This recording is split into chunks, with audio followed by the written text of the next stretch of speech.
नमस्कार, मैं श्रद्धा राय जिम्मेदार कौन पे आप सबका स्वागत करती हूँ और आप सभी को रामनवमी की बहुत बहुत शुभकामनाएं। हैरान है ना कि आखिर मैं रामनवमी के इतने दिन के बाद आपको ये शुभकामनाएं क्यों दे रही हूँ। वो इसलिए जिस दिन रामनवमी थी यानी कि 11 अप्रैल 2022 पूरे देश में जब हम खुशियाँ मना रहे थे, एक दूसरे को बधाइयाँ बांट रहे थे, उसी दिन देश में दो ऐसी घटनाएं हुई जो पूरे नेशनल मीडिया पे छा गई।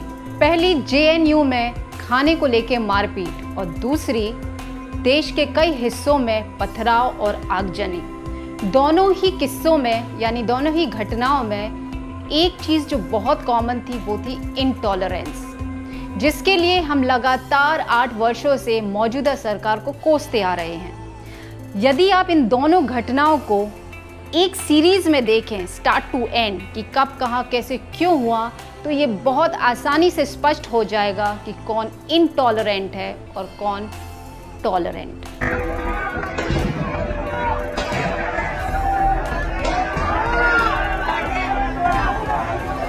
आपको हम 3 तस्वीरें इस वक्त दिखा रहे हैं। पहली तस्वीर गुजरात के साबरकांठा की है, जहां पर जुलूस पर पथराव की घटना के बाद भारी हंगामा हुआ, कई गाड़ियां फूंक दी गईं। एमपी के खरगोन शहर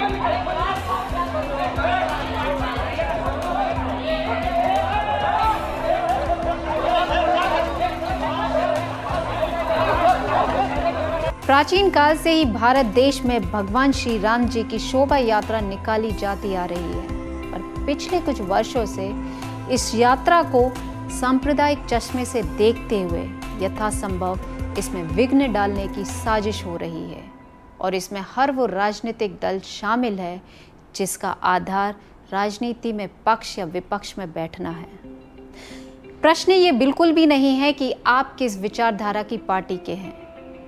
मुद्दा ये है कि आखिर आपको ये अधिकार कौन देता है कि संविधान द्वारा दिए गए अधिकार के अंदर शोभा यात्रा पे आप पत्थर या बम फेंकें। दरअसल ये पूरा मामला इनटॉलरेंस का है, जहां पे एक धर्म के लोगों को ये कतई बर्दाश्त नहीं हो पा रहा है कि दूसरे धर्म के लोग अपने धार्मिक क्रियाओं को उनके इलाकों में कैसे पूरे कर पा रहे हैं, जबकि हिंदुस्तान में कोई भी इलाका या क्षेत्र धर्म विशेष के लिए आरक्षित नहीं है। तो फिर कहाँ से इतनी हिम्मत आती है कि रामनवमी पर, दुर्गा विसर्जन पर या फिर अन्य किसी हिंदू त्योहार पर देश के अलग अलग कोने से ऐसी घटनाएं और तस्वीरें सामने आती हैं।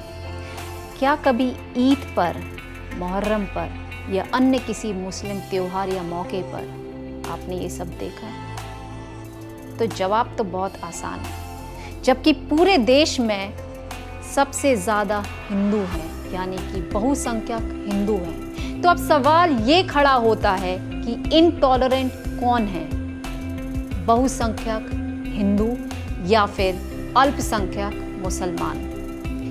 अरबों रुपए की नुकसान की भरपाई सालों तक सरकार वहन करती थी और इन दंगाइयों को बहुत आसानी से छोड़ दिया जाता था, क्योंकि वोट बैंक के खो जाने का भय था, जिसके कारण इन दंगाइयों का मनोबल सातवें आसमान पर रहता था। हालांकि अब कुछ सरकारें इन दंगाइयों से ही पूरे नुकसान की भरपाई कर रही है, जिसका परिणाम आपको कुछ प्रदेशों में देखने को मिलेगा कि सांप्रदायिक दंगे बहुत हद तक कम हो चुके हैं। सही कहा है तुलसीदास जी ने, भय बिन होए न प्रीति। जेएनयू, जवाहरलाल नेहरू यूनिवर्सिटी, एक ऐसा विश्वविद्यालय जिसके निर्माण से ही विवाद साथ साथ चल रहे हैं और जिसका एक दूसरा पहलू जाना ही गया 2015 के बाद। ऐसा नहीं है कि यहाँ पे सिर्फ राष्ट्रीय विरोधी गतिविधियां होती आ रही हैं। जेएनयू ने देश को एक से बढ़कर एक विभूतियां भी दी हैं। तो फिर ऐसा क्या कारण है कि एक मामूली सा झगड़ा नेशनल न्यूज़ बन जाता है, जबकि देश के अलग अलग हिस्सों में इससे कहीं बड़े आंदोलन स्टूडेंट द्वारा चलाए जाते हैं, जिसको केवल एक लोकल न्यूज़ में जगह मिलती है। जबकि यहाँ पर 15-20 स्टूडेंट का समूह पुलिस स्टेशन के सामने जाके एक प्रदर्शन करता है और उसको लेकर प्राइम टाइम डिबेट हो जाती है। दरअसल इन सब चीज़ के पीछे एक बहुत बड़ी लॉबी काम करती है, जो अपनी राजनीतिक कुंठाओं का प्रदर्शन इन स्टूडेंट के माध्यम से करती है, चाहे विषय कुछ भी रहा हो। यहाँ तो विषय केवल खाने को लेके था कि कौन नॉनवेज खाएगा या कौन नहीं खाएगा।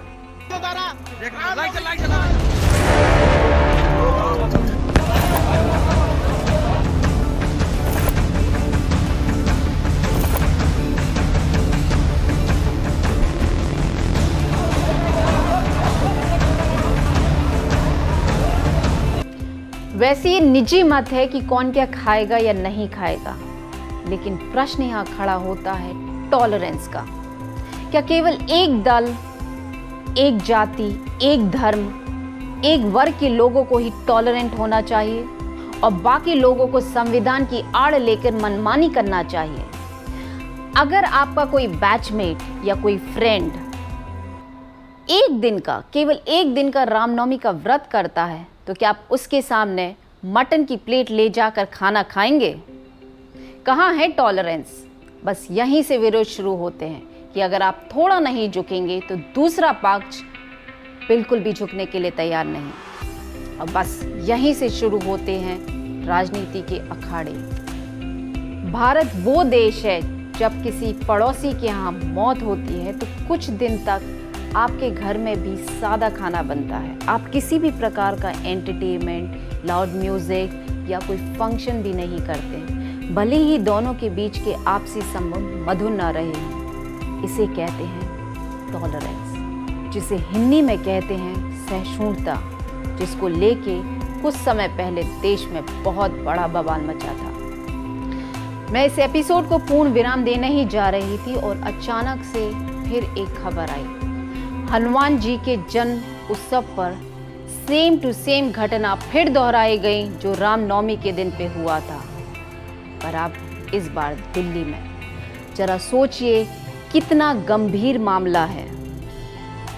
मेरा मत ये कहता है कि अब देश एक तरफा टॉलरेंस के लिए तैयार बिल्कुल भी नहीं है। अगर देश में साथ में रहना है तो दोनों ही पक्ष को एक दूसरे के धर्म का, विचार का, लोगों का सम्मान करना ही पड़ेगा। उम्मीद करती हूँ कि आप सब जिम्मेदार कौन से जुड़े रहेंगे, मेरा साथ देंगे और देश को एक अच्छे मोड़ पे लेके चलेंगे।